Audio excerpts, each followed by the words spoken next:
is birthed by a thought, and is given heart, soul, and character by the road traveled in pursuit of that dream. Quan.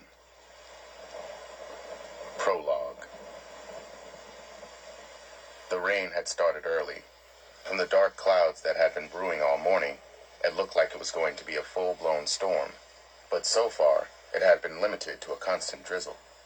They say that when it rained, it meant that God was weeping, and if that was the case, then he wasn't the only one, because there were at least 24 tear-streaked faces gathered around a hallowed plot at Rose Hill Cemetery. They had come to say farewell to a soul who was loved by almost everyone she encountered. Ashanti stood off toward the back of the crowd, trying his best to look comfortable. He was dressed in black jeans, a black t-shirt, and had 2 black bandanas tied around his wrists. Printed on the t-shirt was the phrase, "Gone, but not forgotten," and a picture of the deceased. King James had been pressing him to wear a suit, explaining that it was a sign of respect to the deceased, but Ashanti wasn't trying to hear that.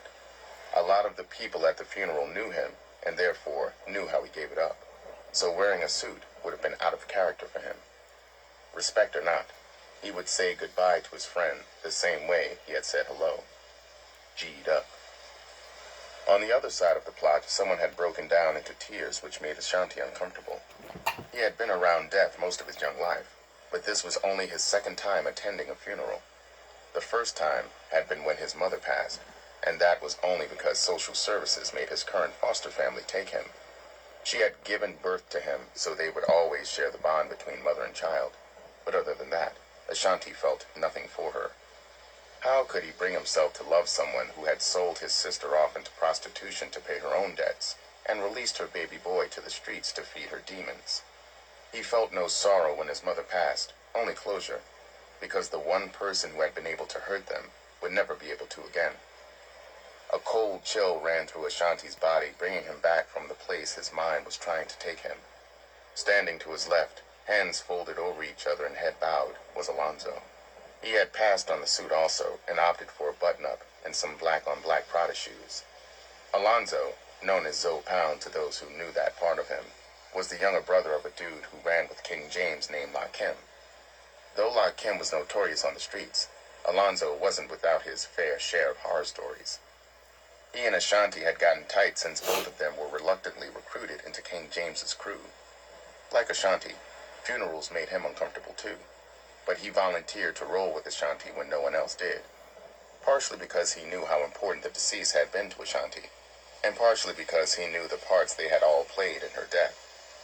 Ashanti's eyes drifted to 2 women sitting near the head of the casket. One was older, wearing a large, colorful hat that he had seen around the neighborhood when he and Brosco were hustling in the projects, but her name escaped him at the moment. Sadness was etched across her face, but she held back the tears that danced in the corner of her eyes behind her bifocal glasses. The younger woman was far less composed. It seemed like every time the pastor opened his mouth, the younger one would break out into a wave of sobs, and the older one would reach out to console her. Ashanti wanted to go over and offer his condolences, but he couldn't find the words. What does one say to a woman who had just lost a child? Watching them grieve crushed him, so he turned away for fear that he might not be able to hold in the sadness that filled his own chest. Wanting to focus on something else, he scanned the seas of faces sitting, standing, and some even being held up. Many of them he knew, but there were a few he didn't. At the end of the day, it didn't matter who knew who, because at that moment, the pain they all shared was what bound them.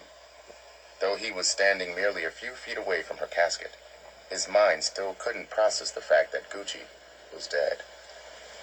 "You look like you just lost your best friend," someone said from behind Ashanti. "Something like that," Ashanti said without bothering to turn around. His eyes were misty, and he didn't want anyone to see him on the verge of crying. "You know, eventually death comes to us all, some sooner than others." "You ain't never lied about that," Ashanti said, looking at the casket. "Seems like the good die young and the wicked live forever." "Indeed, which is why it's up to men like us to keep the scales balanced. Killing is a dirty business, but somebody has got to do it. Ain't that right, Ashanti?" "Homie, you You know me from somewhere? Ashanti looked up at the man who was addressing him for the first time and was shocked to see who it was. Animal stood there in all his glory, dressed in a long black trench coat and dark glasses. His long hair blew freely in the breeze. Holy shit! Ashanti staggered backward, tripping over a hill of dirt and landing on his butt a few feet away from the casket. Animal? No. You can't be here. You're dead, ain't you? Ashanti got to his feet. Dead as a doornail. Animal opened the trench coat and exposed his bare chest for Ashanti to see. There were several bullet holes in his chest, some of which were still bleeding. He walked closer to Ashanti, causing him to back up further until he was at the edge of the plot the casket would be lowered in. They killed me, then they killed my lady, and none of my so-called homies did shit about it. I've been trying. You ain't been trying hard enough. Animal cut him off. Don't worry yourself too much about it, though. Hell is pretty nice this time of year, and I've come to give you the full tour. Animal pushed Ashanti into the hole. Ashanti awoke, screaming at the top of his lungs. His head whipped back and forth, expecting to see the dirt walls of the hole he had been pushed in, but found only the pale cream paint of his apartment walls. There was no ghost, and no cemetery. It had all been a bad dream. He sat at the edge of his bed and let out a sigh of relief.